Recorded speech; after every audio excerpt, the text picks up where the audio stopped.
Hola, buenas noches. Creo que nadie más va a conectarse, nadie se ha conectado realmente a la clase. Bueno, es una pena realmente. Vamos a dar inicio y voy a explicar hoy día lo que es la planificación financiera. Quizá para mí es uno de los aspectos más grandes o que mejor por donde debe empezar la auditoría, la verdad. La planificación financiera lo que nos explica de alguna manera es que todo aspecto de alguna manera siempre lleva a una planificación. Y por lo tanto la planificación también es medible, es cuantificable. La planificación puede cambiar en un momento determinado y por qué no la planificación de la auditoría. Esa es la planificación. Bueno, y vamos con la planificación, pues lo que primero hacemos en una planificación para una auditoría, lo que primero hacemos es investigamos el tipo de cliente al que nos vamos a enfocar, el conocimiento de las actividades, tratamos de ver hacia dónde el cliente quiere enfocar la auditoría y realmente tratamos de conocer más a fondo las actividades, los negocios alternos, las inversiones y demás que el cliente haya tenido. Para eso también se firma un contrato, se hace un contrato con el cliente donde nosotros firmamos y el cliente firma plena aceptación de las condiciones de las que nosotros estamos regidos y las que él también se rige. Normalmente la planificación debe ajustarse a un periodo de auditoría, a una especificidad sobre cuentas, a una especificidad de actividades y por tanto así es como se planifica la auditoría. La planificación de auditoría tiene varias condiciones, o sea, conlleva en realidad revisar algunas acotaciones antes de empezar. La primera es las condiciones económicas, ¿no? Analizamos el contexto económico de la empresa, cuáles son las tendencias financieras o aquella forma de financiación de la compañía, las regulaciones, cómo está regido a nivel gubernamental, cuáles son los aspectos que atañen a la compañía o a la auditoría en sí para poder hacer esta revisión. Los cambios en la tecnología son bastante inherentes a la auditoría, a la planificación. Nosotros sabemos y entendemos que, por ejemplo, en el camino pudo haber una migración de datos. ¿Qué tan fiable fue esta migración? ¿Qué tan fiables son los sistemas que la compañía utiliza, por ejemplo? ¿Sí? Y los tipos inherentes de riesgo, siempre revisamos los riesgos, cuáles son los riesgos que tenemos a nivel de compañía, ¿sí? Los riesgos tecnológicos, legales, financieros, en general, ¿qué tipo de riesgo está expuesto a la compañía? Y normalmente los métodos de contabilidad usados, ¿no? Los métodos de contabilidad, qué métodos están usando para registrar la contabilidad. Con ello, usted puede obtener realmente pruebas efectivas de auditoría cuando se dan en cuenta esas condiciones. Incluso se puede hacer más comparaciones, ¿sí? El riesgo, realmente, una vez ya identificada la planificación de la auditoría, lo siguiente que hacemos es tratar de revisar el riesgo. Creo que es una de las partes más importantes dentro de la auditoría. El tratar de revisar el riesgo. Sí, el riesgo puede ser positivo como puede ser negativo. No siempre un riesgo tiene naturaleza negativa. Un riesgo puede estar atañado a algo positivo, a algo que nos está, algo que a la empresa lo vincula hacia ciertas actividades que de alguna manera generan un ambiente positivo dentro de la compañía. Y negativo, pues quiere decir algo que de cualquier manera a la compañía le atañe, le frustra, le daña los planes que en principio tenía.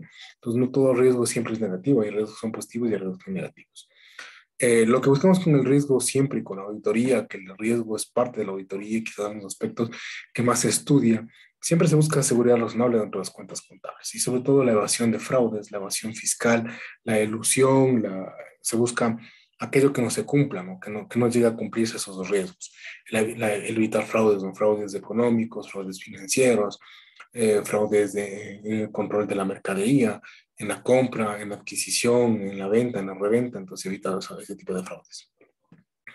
¿Y cómo hacemos el listado, el diseño del programa de trabajo? Una vez que ya sabemos la planificación, entendemos el giro del negocio, sabemos cuáles son los riesgos de mercado, los riesgos inherentes, entendemos la forma de operar de la compañía, lo que tenemos que hacer es un listado de los procedimientos que vamos a hacer. Es decir, tratar de puntear mes con mes o periodo con periodo qué procedimientos vamos a realizar. Durante el mes 1 vamos a revisar la cuenta bancos, en el mes 2 vamos a realizar los mayores, en el mes 4 vamos a llegar al estado financiero y en el mes quinto, no sé, quizá vamos a empezar ya a emitir el informe. Entonces, así es como se hace y se detalla las actividades que tendrá tanto la jefatura como la línea de supervisión, como los analistas, los asistentes. Se hace los programas de trabajo y se evalúa cada vez y cuando, ¿no? Si esos programas de trabajo están siendo cumplidos o hay que hacer ajustes en la planificación de la auditoría. Una vez que vamos caminando con la auditoría, veo que alguien se conectó.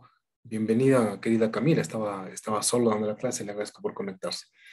En el camino, los rastros de auditoría, lo que vamos encontrando, lo que vamos encontrando en la auditoría, tienden a llamarse rastros de auditoría, entonces vamos encontrando cosas positivas o negativas que atañen a la auditoría. Y para eso nosotros lo que vamos a ver en principio es quizá los procedimientos de control interno y los procedimientos para elaboración de los estados financieros. ¿Por qué esas dos actividades? Porque quizá el control interno es la parte más grande de la compañía. Eso es donde se asienta todo el proceso contable, todo el proceso financiero. Entonces, quizá el control interno es de las cosas que la compañía con mayor ahínco trata de buscar, ¿no? Con mayor ahínco la compañía busca dentro del control interno. Porque quizás sin control interno es difícil tratar de ubicar a la compañía. Sin control interno no se puede hacer una medición real de la auditoría que estamos haciendo. La auditoría no solo se centra no solo se centra en revisar los estados financieros, también se centra en los procedimientos contables de control interno, de otra auditoría que hemos tenido, trata de buscar en ello una razón de ser, ¿no? Y también la preparación de los estados financieros. Y luego pasando al control interno, ya revisando el control interno en sí, el control interno ya no es otra cosa que lo que hemos visto antes, ¿no? Los procedimientos internos que hacen dentro de la compañía con la finalidad de encontrar fluidez, la información financiera si está catalogada adecuadamente, si la información financiera que nosotros estamos presentando tiene un grado de completitud, o realmente si está cumpliendo con la auditoría, o está cumpliendo con los procedimientos y programas, con los procedimientos, con los asuntos legales que estamos teniendo dentro de la compañía, ¿sí? Y para eso se tiene varias actividades. Si el control interno se subdivide, a la vez se trata de controlar, ¿no? Principalmente el ambiente de control. El ambiente de control, eso es quizá una de las circunstancias un poco más grandes que tiene el control interno, ¿no? Porque nosotros con el control interno lo que hacemos es evaluamos a toda la compañía. No solo evaluamos a la compañía, a la interna, también evaluamos a la compañía, a la externa, así los stakeholders, aquellas personas que nos están haciendo inversiones dentro de la compañía, que han dejado su dinero para que nosotros generemos de alguna manera rentabilidad. Entonces, también se controla ese ambiente de control. Se controla a los empleados, a los funcionarios, a los procesos que están inmiscuidos dentro de ellos. El ambiente de control realmente es de las actividades mucho más grandes que que tiene el control interno. ¿Sí? Se evalúa toda la compañía a nivel global. Y luego pasamos a la evaluación del riesgo, ¿no? Al riesgo hay que puntuarlo, hay que anotarlo, hay que verlo, hay que tratar de ponerlo al riesgo dentro de una escala, dentro de un puntaje. ¿Qué tan riesgoso es para la compañía y qué no tan riesgoso es? ¿Cuánto en dinero implica ese riesgo para nosotros? Asumir o no asumir ese riesgo, cuánto realmente la compañía le representa. Y los sistemas de información, ¿no es cierto? Los sistemas de información y comunicación. Realmente tratar de ver cómo la compañía, cómo estamos con la compañía realmente haciendo una comunicación interna con ellos. ¿Qué canales de comunicación estamos usando para dar a notar, ¿no? Los sistemas de información? ¿Qué es lo que se está diciendo? ¿Qué es lo que se está haciendo? ¿Cómo se está normando esta parte? Y otra parte que tenemos son las actividades de control, ¿no? Las actividades de control, sobre todo, qué normativa interna hemos determinado para, por ejemplo, emitir una factura, para un cobro a un cliente, para pedir un crédito, para ampliar nuestra línea de crédito. ¿Cómo son los procedimientos de control interno que nosotros hemos desarrollado para eso, por ejemplo? ¿Sí?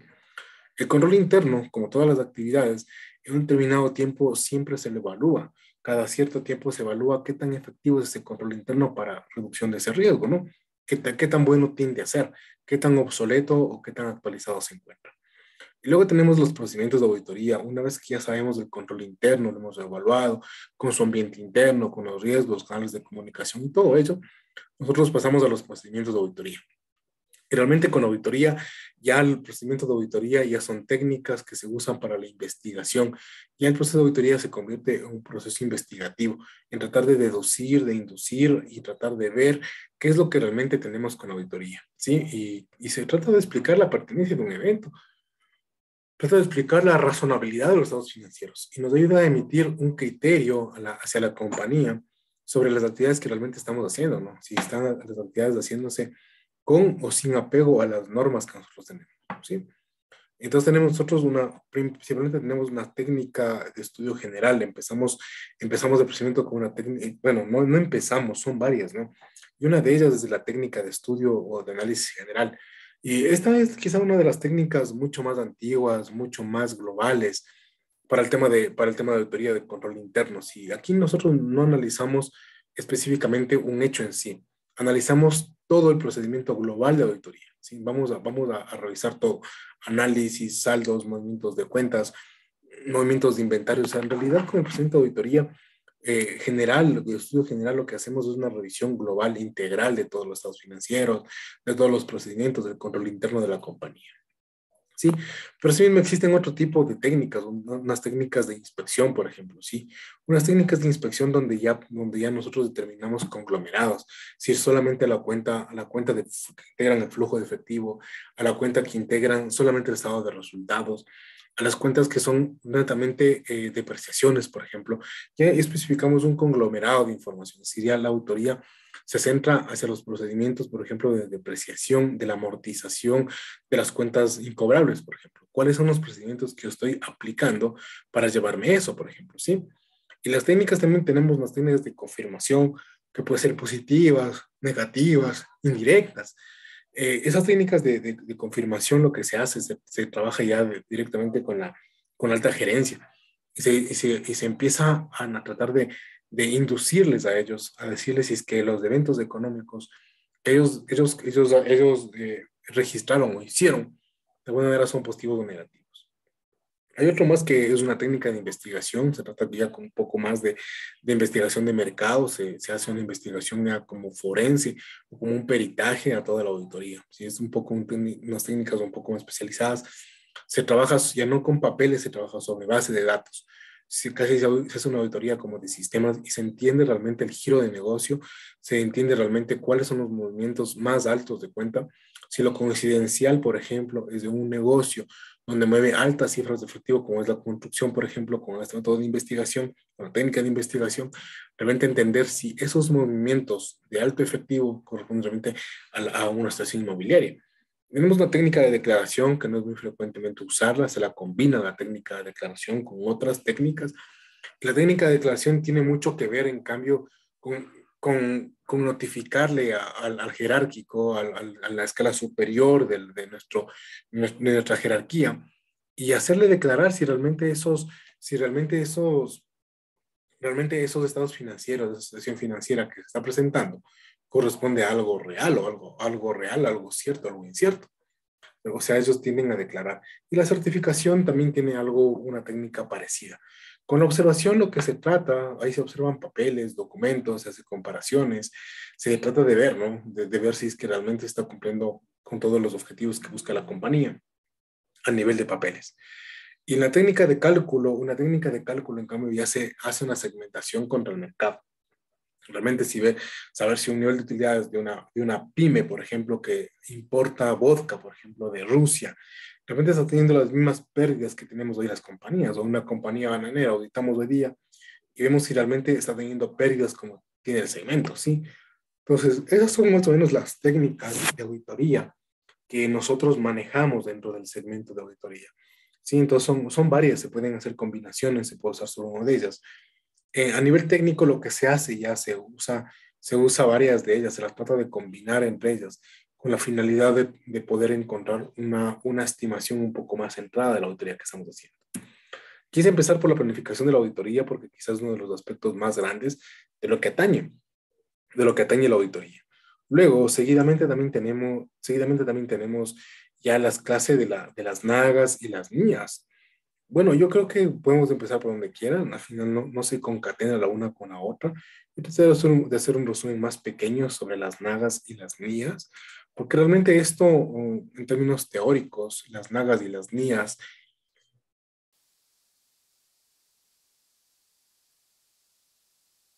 perdón, las nagas y las NIAS se complementan una con otra.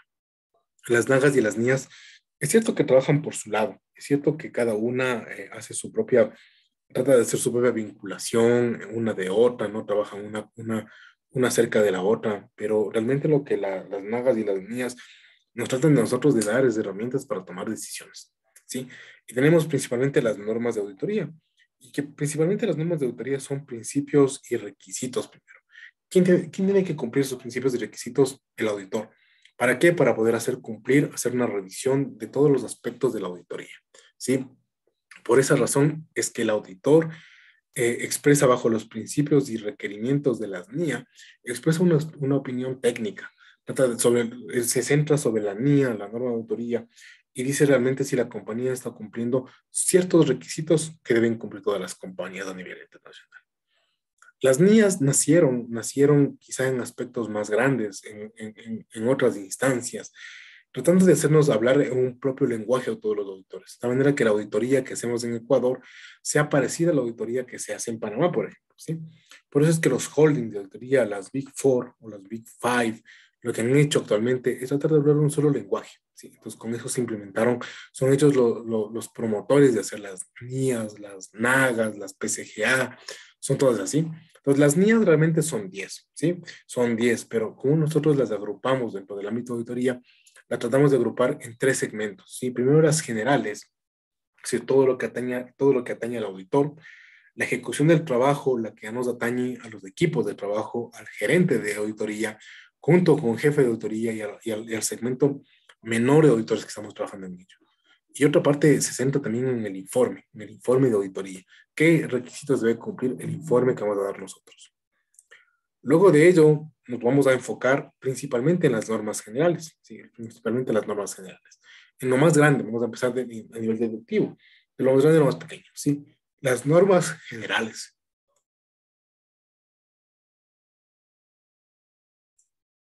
Y las normas generales, como les decía, las normas generales tratan un poco de enfocarse, un poco de enfocarse hacia la parte un poco nocional del auditor.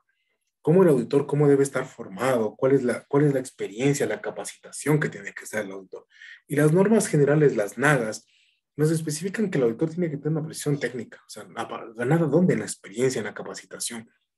Auditor puede llamarse quien sea, pero necesariamente para que un auditor se forme y tenga experiencia, debe tener una precisión técnica, debe tener ya un ojo de auditor bastante grande para poder entender cuáles son los conceptos de auditoría que pueden ser aplicados en un tipo de negocio y en otro no. Con eso el auditor con base a esa experiencia, puede tomar una decisión. Y la capacitación sobre todo. Si el auditor no está capacitado de forma constante o desconoce algún elemento legal, quizá no tenga una adecuada formación como para ejercer la auditoría, ¿sí? Y luego tenemos también ya un cuidado y diligencia profesional, ya hablamos un poco más a nivel ya operativo de la persona, ¿sí? Diligencia, experiencia, conocimiento para elaborar un informe, saber cómo va a dirigir a sus equipos de trabajo, a sus líneas de supervisión, qué es lo que tiene que normar, sobre qué línea de trabajo tiene que hacer su trabajo, cuál va a ser la planificación de auditoría, cómo va a normar a la gente y cómo va a orientarles a los resultados que quieren. Y la independencia sobre todo. Creo que los tres aspectos son de vital importancia. Los tres se relacionan y se interrelacionan uno con otro.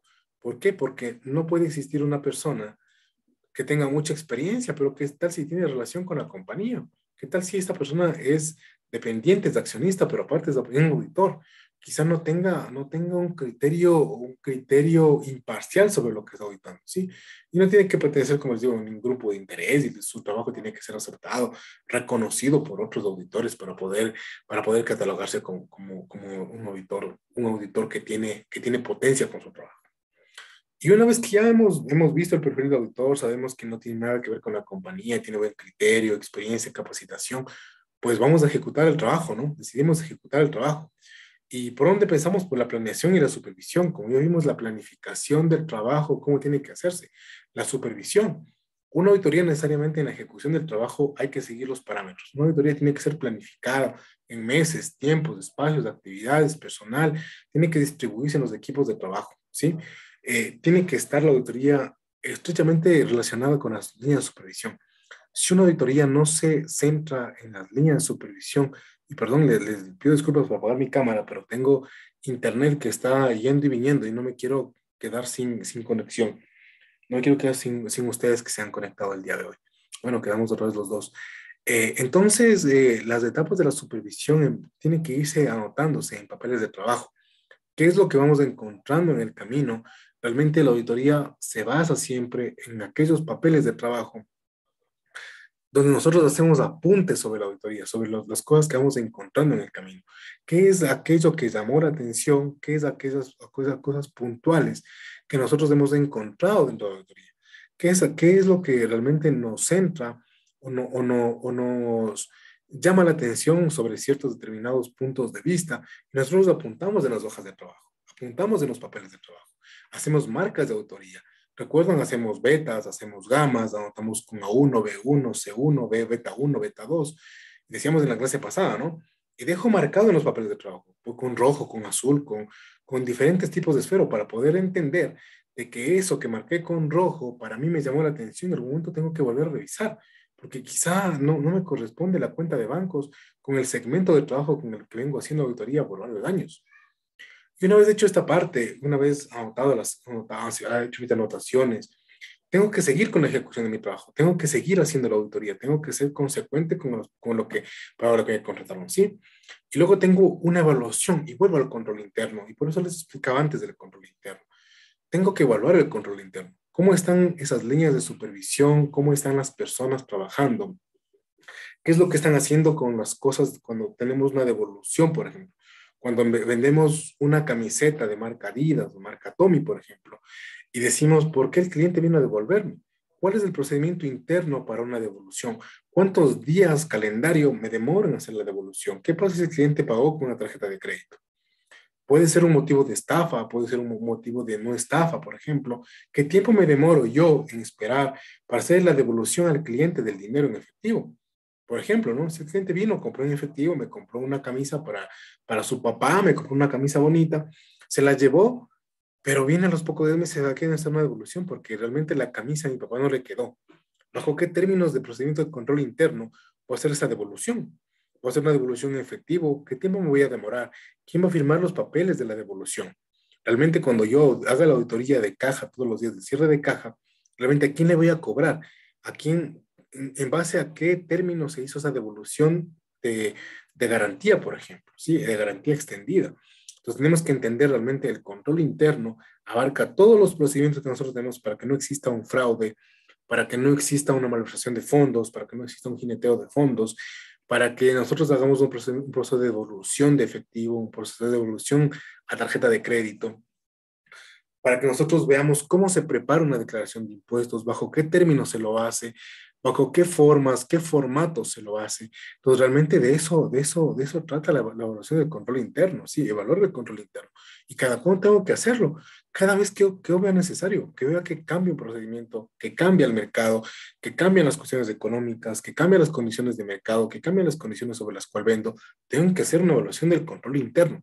Porque quizá el control interno se vuelve tan repetitivo que la persona que lo ejecuta encuentra un término de un hueco financiero, un hueco fiscal, encuentra una forma de negarse a hacer el control interno, ¿sí? O lo hace ya muy por encima, que ya tenga que implementar nuevos controles internos, tenga que mejorar el control interno.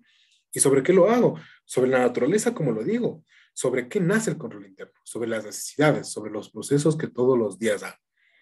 ¿Cada qué tiempo hago este control interno? ¿Para qué tiempo tengo que hacerlo? ¿Para 6 meses, para un año, para 2 meses, 3 meses? Dependerá. Si cambia una situación legal en el país, obligatoriamente tengo que reevaluar mi control interno. ¿Sí? ¿Y quién lo hace? ¿Necesariamente lo hace el auditor? Sí. ¿En compañía de quién? De los ejecutores. ¿Sí? De los ejecutores, de los gestores de procesos, de los gestores de proyectos, lo hacemos. ¿Sí? Y vemos un alcance. ¿Hasta qué tiempo preveo pueda durar este control interno? Y normalmente los procesos de control interno se lo hace de manera anual. Anualmente nosotros evaluamos el control interno, vemos cómo está el control interno en cada compañía, tratamos de evaluar, de ver el control interno, de hacer sugerencias, de emitir criterios para que ese control interno mejore, para que ese control interno sea más exhaustivo, se elimine o simplemente nuevos tipos de control interno. Y con todo esto que nosotros hemos hecho, con todo este cronograma de planificación, de actividades, que hemos revisado los riesgos del control interno, al final lo que llegamos a tener nosotros es una evidencia suficiente y completa de todos los hechos económicos que han pasado. Esos hechos económicos, ¿en qué desembocan? En estados financieros, en anotaciones que nosotros hemos hecho. Mira, tienes que revisar el control interno de tu cajero porque quizá yo siento que la devolución a tarjetas de crédito es demasiado el tiempo corto. Puede ser que algún momento te llegue una tarjeta de crédito clonada, por ejemplo, ¿sí? Yo voy, me acerco, compro hoy día y le digo, mira, me gusta esa camisa, cuesta $100, ¿de acuerdo? Pago con tarjeta de crédito. O al siguiente día le digo, mira, a la persona que le compré, mira, le digo, no me gustó, realmente llegué a la casa y me dejó de gustar. Le digo, toma mi tarjeta de crédito, aquí tienes mi cédula, aquí tienes la prenda, ¿sabes qué? Yo no quiero que me hagas una devolución a tarjeta de crédito porque se demora mucho. Quiero que me des el efectivo. Imagínense el riesgo que corremos, ¿sí? El riesgo que corremos. Entonces, los hechos económicos financieros quedan registrados en un sistema. Y la política de control interno, ¿qué me va a decir? Si es que se hizo el pago con tarjeta de crédito, la devolución se hará a tarjeta de crédito. Si es un efectivo, tendrá que hacerse en efectivo. Si la persona quiere un cambio de prenda, tengo que ingresar la prenda al sistema, subir mi inventario y bajarme del inventario de existencias la prenda que la persona quiera. ¿Sí? Son así como se hacen las evaluaciones de control interno, sobre todas las actividades del día a día. Y con las anotaciones del auditor nos sirven para tratar de mejorar. Y luego llegado acá, una vez que hemos llegado nosotros ya al final de la auditoría, si ya sabemos cómo se norma la auditoría, hemos entendido muchas cosas de la auditoría, llegamos realmente a la preparación de los informes. Y tenemos que hacer un informe, ¿no? Y recuerdan el informe cuál era favorable, desfavorable.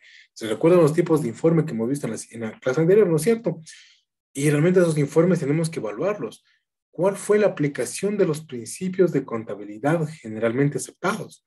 Si existe consistencia en esa aplicación, ¿sí? Esos informes tienen que darse de acuerdo a los principios de contabilidad generalmente aceptados. Tienen que estar acorde a ello.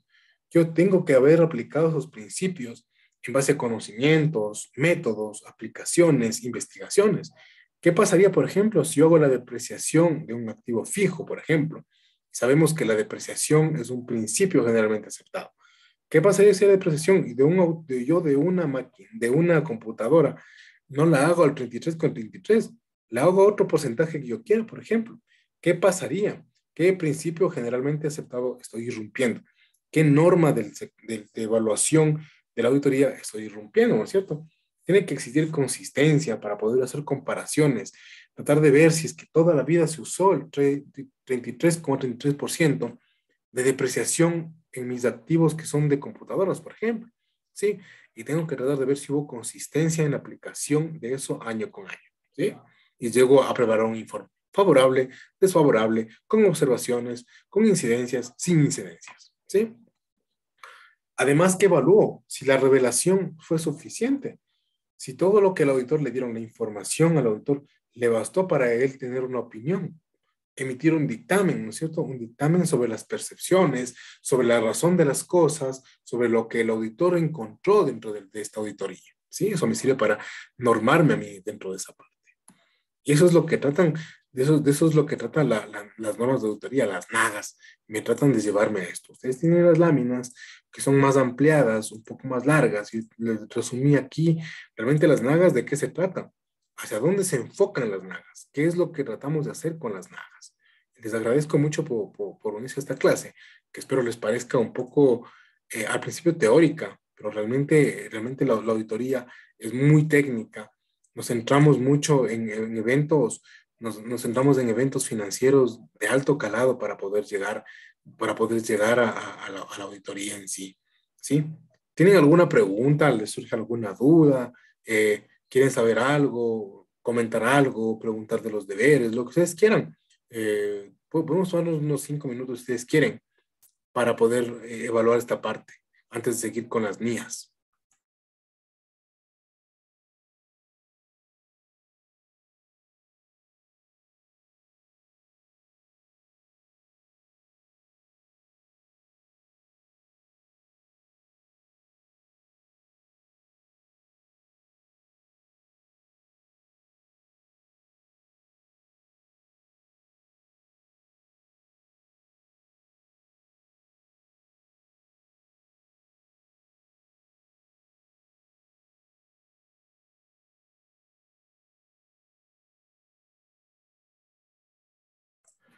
Bueno, chicos, no hay preguntas, entonces sigamos. Entonces, otros principios que se ajustan también dentro de las normas de auditoría son las NIAs. Tenemos las normas internacionales de auditoría.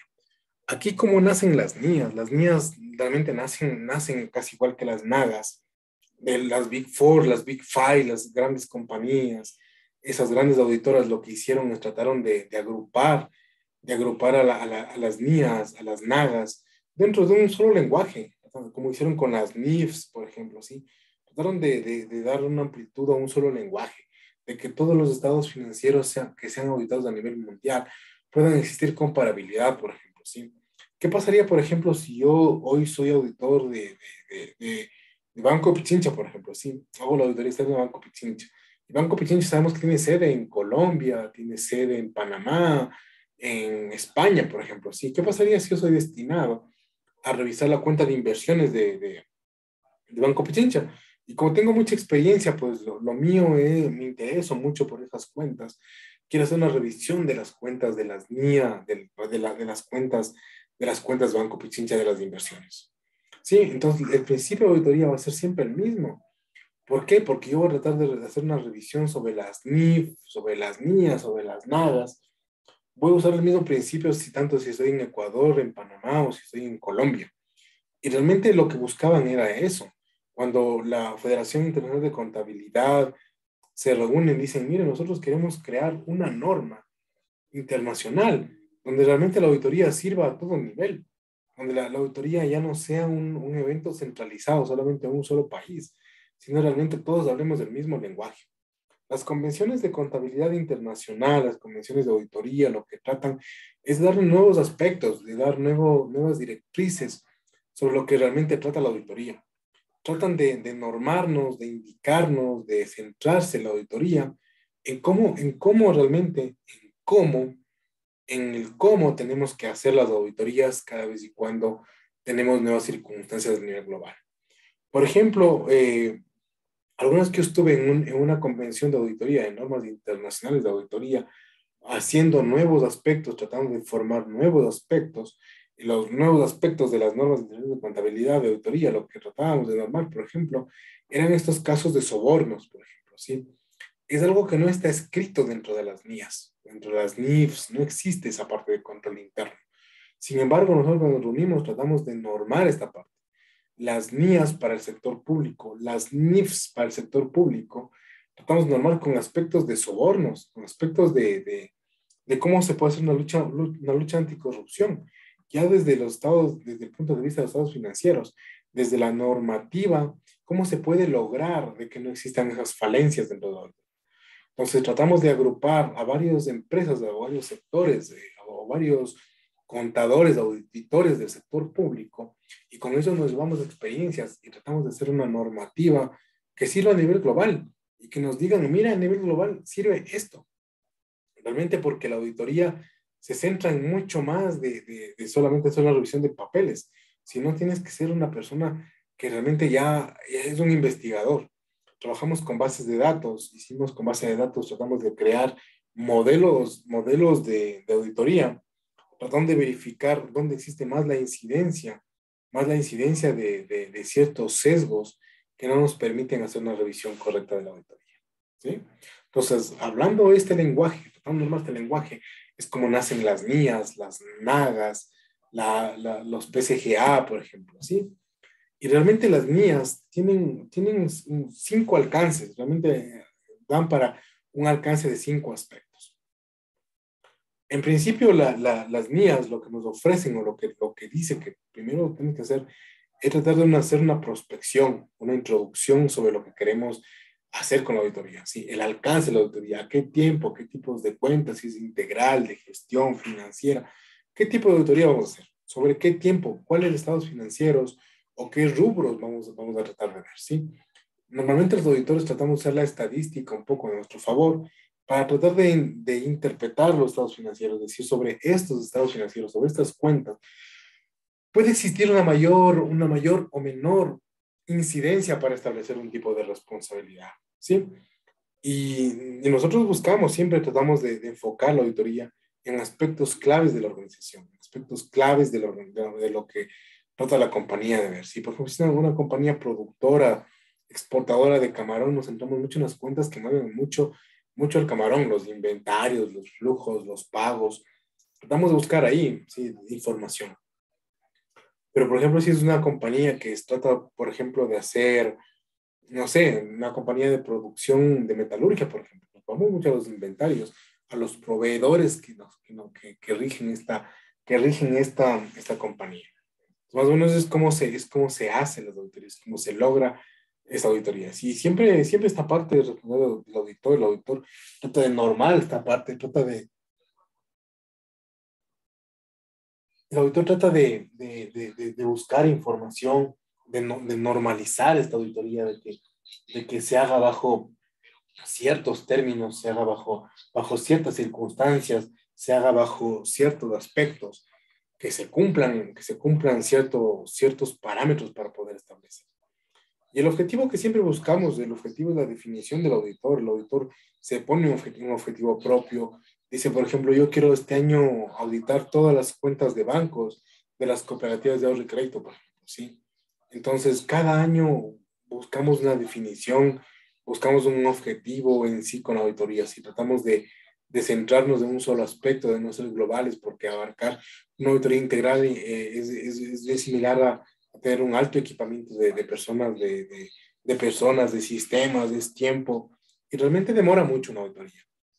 Y realmente lo que nosotros buscamos con este objetivo es hacer definiciones si es que es aplicable, qué parte de las NIAs son aplicables. Normalmente no toda la parte de la NIA o no todas las NIAs son aplicables. Siempre, a veces es aplicable uno o dos conceptos, o quizá tres conceptos o cuatro conceptos de las NIAs. Casi no siempre es que todos los aspectos de las NIAs se pueden aplicar. Y luego buscamos los requisitos, ¿no? Que cada, cada auditoría tiene sus propios requisitos, sus reglamentos. Nosotros tratamos de ubicar los papeles de trabajo en que se cumpla, anotamos las novedades y tratamos de expresar siempre lo que debería ser, ¿no? Tratamos de expresar lo que debería ser. Opiniones sobre esto, sobre los requisitos, existen muchos. Quizá para un auditor los requisitos son mínimos, para otro auditor quizá los requisitos son mucho más. Y realmente esto de los requisitos y le he puesto entre comillas la frase del auditor, lo que deberá hacer, ¿no? El deber ser. Y realmente no siempre los requisitos para unos es igual a otros.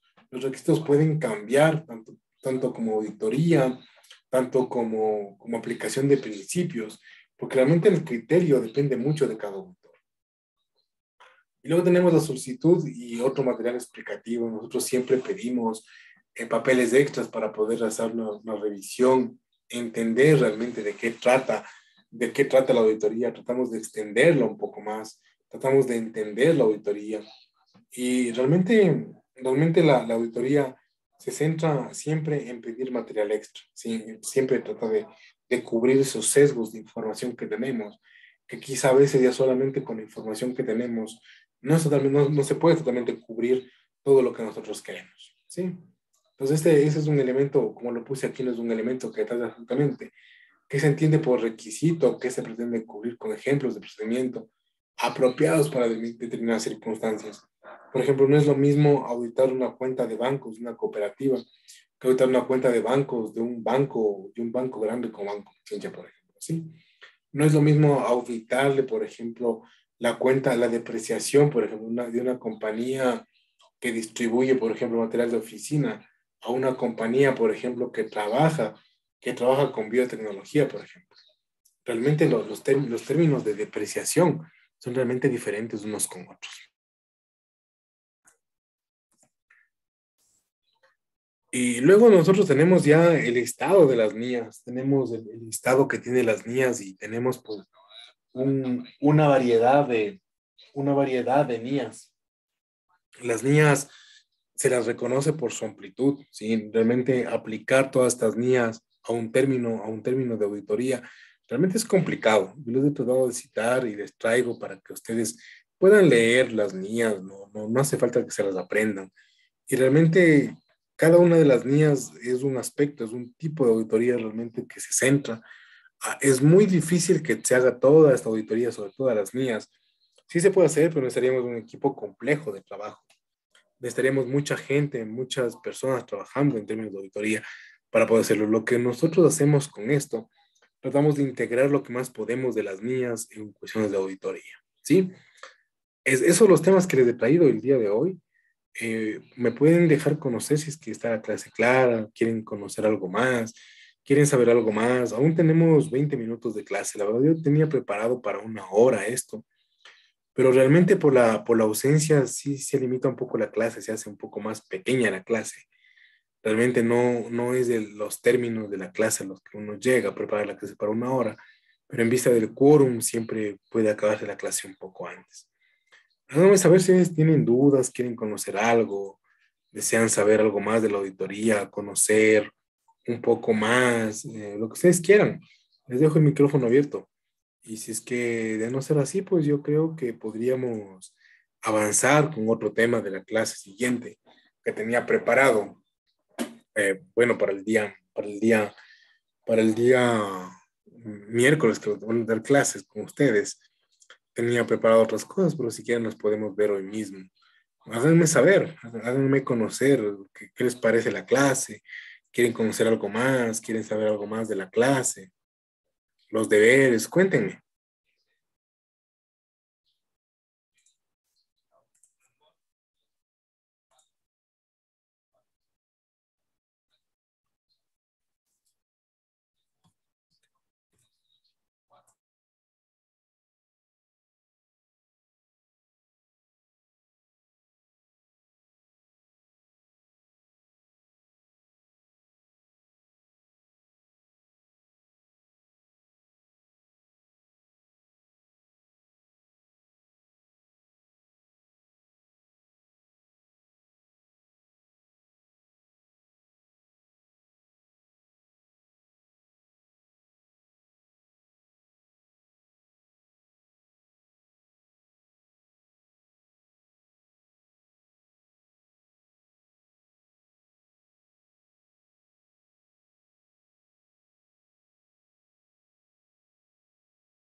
Bueno, me dice Camila que todo está claro, que no hay problema. Entonces, veamos pues un poco más de la clase, tratemos de avanzar un poco más en temas de lo que nos toca, en temas de lo que nos toca. Sí, ustedes tienen ustedes tienen dentro de su plataforma, tienen ustedes una lectura que se llama papeles de trabajo. Les luego lean, tratan de empaparse un poco más y todo. Tienen los deberes planificados, tienen los deberes planteados ya.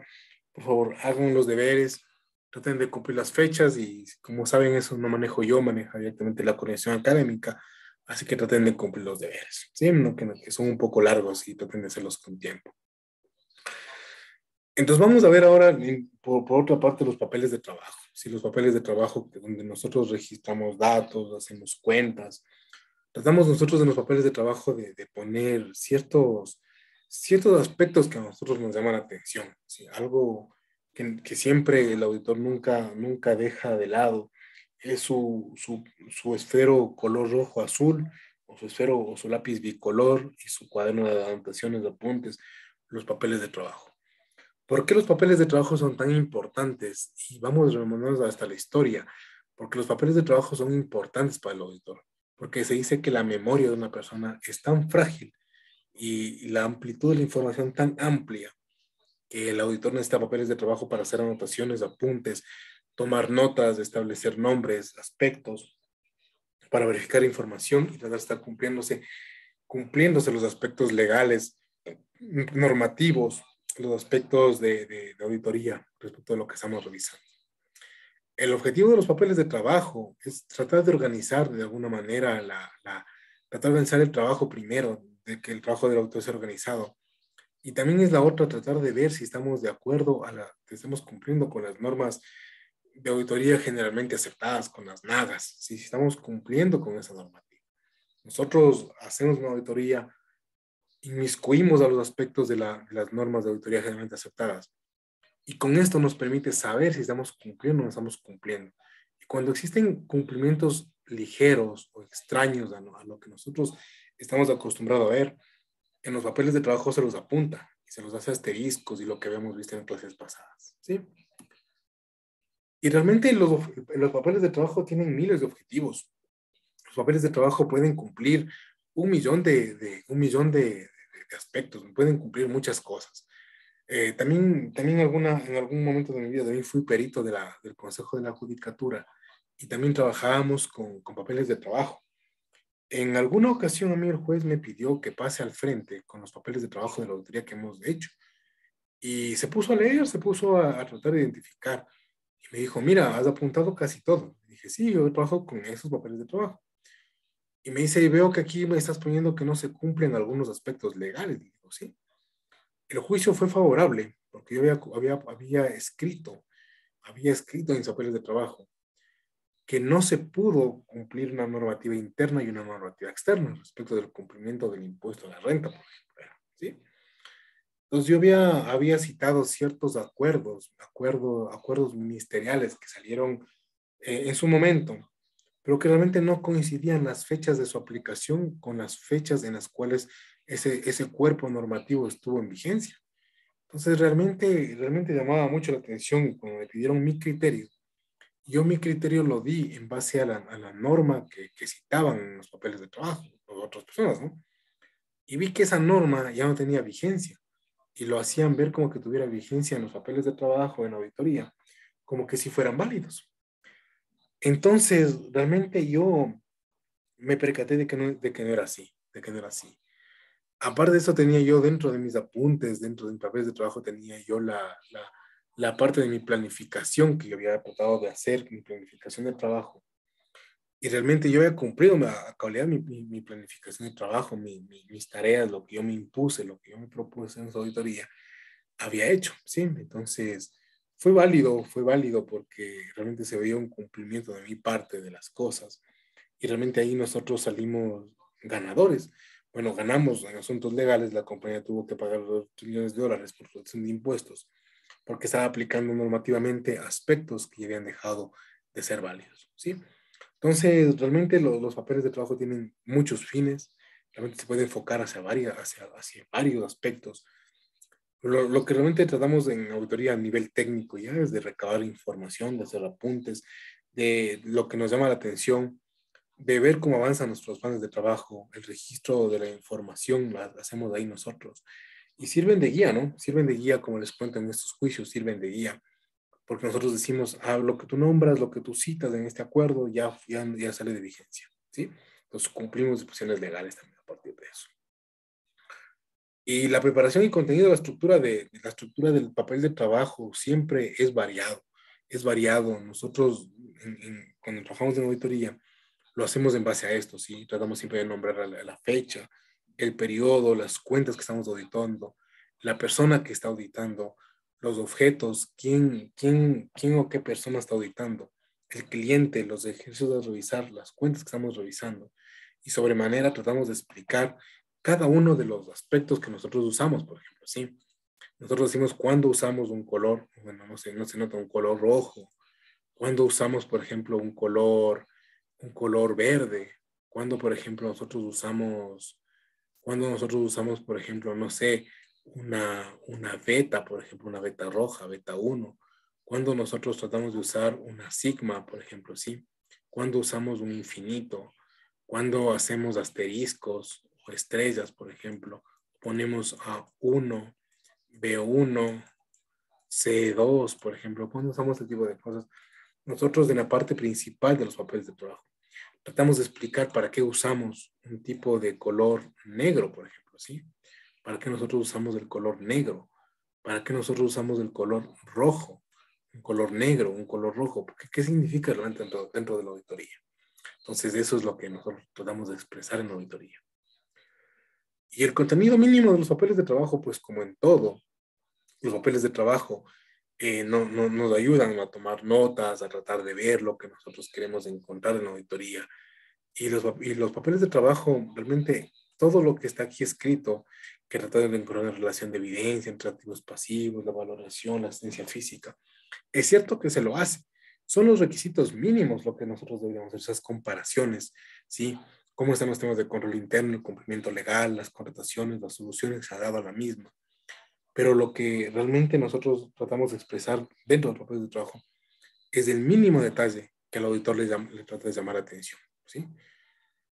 Lo que no tenemos, lo que no deben contener los papeles de trabajo, lo que nunca se debe hacer, y pues un término de copyright, un término de relación con la compañía que uno se tiene y se hace de alguna manera y se dice que no se debe tener en una compañía, por ejemplo, son copias de la contabilidad, copias de los estados financieros, de la auditoría de años pasados. Eso no se tiene, realmente elementos de convicción de lo pasado, de lo presente, de aquellos documentos que pertenecen a la compañía, nunca en el papel de trabajo se lo inmiscuye, ¿sí? Porque sería un delito y estaríamos nosotros cuando hacemos auditoría, firmamos situaciones de aspectos de confidencialidad y forma parte de esto. Los papeles del trabajo son una cosa y los papeles que se entregan a la auditoría de manera formal son otra cosa, pero nunca los estados financieros pueden salir de la compañía, a menos que lo autoricen, porque vamos a llevar a la oficina de auditoría a seguir trabajando con esos papeles. Caso contrario, no deben constar dentro de los papeles de auditoría. ¿Sí? Y la estructura general de los papeles de trabajo, como les digo, es variada. Es variada, pero siempre lo mínimo que tiene que tener es el nombre de la compañía, la fecha, el alcance, los daños auditando, la firma de los responsables, los signos o los símbolos que va a usar el auditor, las firmas de responsabilidad sobre los papeles de trabajo. Son lo mínimo que se debe tener. Y bueno, pues en el camino lo que nos ha enseñado la auditoría es que muchos asistentes, analistas, nos preguntan sobre los papeles de trabajo, ¿no? Y si la información que contienen los papeles de trabajo es necesaria para la auditoría, pues sí, necesariamente. La auditoría no puede ser una auditoría si no se tienen papeles de trabajo. Y cuanto más papeles de trabajo se tenga, pues la auditoría tiene mucho más peso. Sí, se dice que tiene mucho más peso porque el auditor se centró en sus papeles de trabajo y trató de inmiscuirse mucho en la auditoría. Y como saben, la naturaleza, dónde nace estos papeles de trabajo, nacen un poco ya remontándonos a la historia, en los primeros banqueros. Los banqueros se sentaban en un banco con la gente, remontándonos a la historia, ¿no? Los papeles de trabajo nacen en la época de los templarios, donde los templarios entregaban un papel, ustedes entregaban oro, los templarios daban papel, y en los robos, había muchísimos robos en la época de los templarios. Entonces los templarios lo que hacían eran custodios del oro. Entonces, entregaban un papel que era similar a un valor de 10 lingotes de oro, por ejemplo. Y ustedes atravesaban España a Suiza, por ejemplo. Entonces, llegar a los suizos, ustedes con ese papel podían reclamar su oro en Suiza. Entonces, nacen a partir de esos registros, esos documentos, estados financieros, nacen los papeles de trabajo. ¿Sí? Cada revisión, cada objeción, cada dictamen de auditoría nace a partir de sus papeles de trabajo. ¿Sí? Nacen a partir de eso. Y como decía, la confidencialidad y propiedad, la propiedad de los estados financieros es de las compañías, más los papeles de trabajo. Los papeles de trabajo son los documentos personales, equivalente a documentos personales de los auditores. Normalmente eso son verificables, son auditables también los papeles de trabajo. Sirven para nosotros demostrar cuál fue el grado de la auditoría que se hizo, ¿sí? El grado de la auditoría que se hizo. Y los papeles de trabajo realmente, es cierto que existen unos tipos, pero normalmente ya el ejercicio de la auditoría nosotros nos ha obligado a que ya hagamos papeles de trabajo ya como un mix, ¿sí? Los papeles de trabajo ya los tenemos de uso continuo, a veces ya no de manera temporal. Los usamos siempre, los archivamos, los guardamos, los tenemos con nosotros. Y ustedes, bueno, en los papeles de trabajo pueden usar lo que ustedes quieran. Cuadros, detalles, sumatorias, comparaciones, análisis, cuadro de datos, lo que ustedes quieran para poder entender su trabajo. Todo eso forma parte de los papeles de trabajo.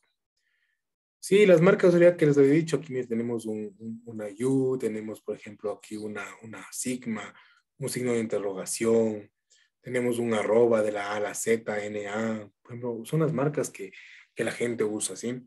Normalmente no necesariamente se usa esto, se usa las que ustedes crean necesarias.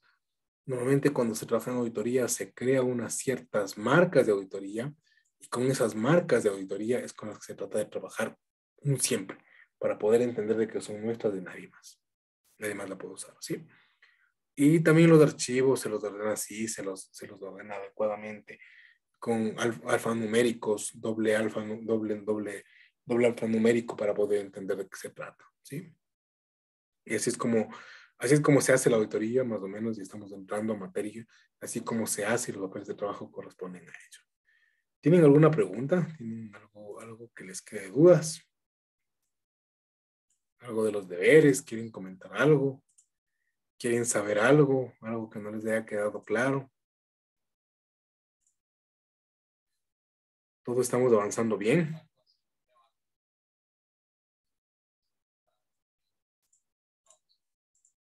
Recuerden que tienen deberes que cumplir, ¿sí? La fecha está subido ya el 11 de marzo. Se cumple la primera fecha de entrega el 18 de marzo de los deberes, el 19 de marzo que es sábado y el 22 de marzo que es día martes se cumple, ¿no? O sea, tenemos hasta la semana que viene, tenemos para cumplir los deberes. No se olviden asistir a clases. Para mí fue ha sido un gusto haberles visto este día y pues se cuidan mucho y tengan una buena noche. Que estén muy bien.